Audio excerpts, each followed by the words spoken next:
SEQRA stands for the State Environmental Quality Review Act.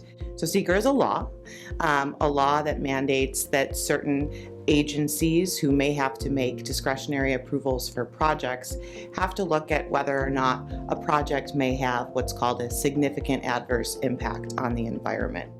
It requires every governmental agency to do an environmental review before they issue any approvals, permits, funding, any kind of commitment to a project.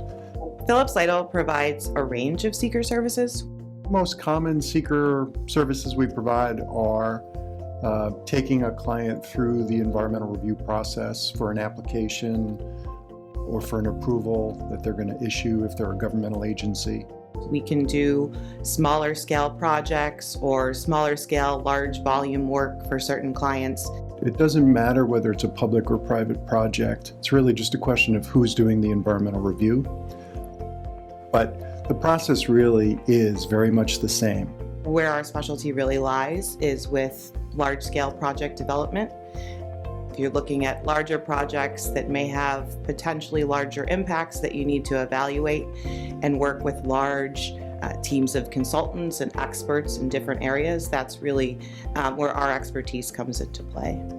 And we've developed an approach where we do it fast, we do it efficiently, we coordinate with experts when necessary. At the end of the day, that's what SEQRA is, looking at potential impacts. And if you're seeing that there may be a potential impact, you sometimes need a creative solution to ensure that that impact will be mitigated or will be addressed or will not be an impact at all.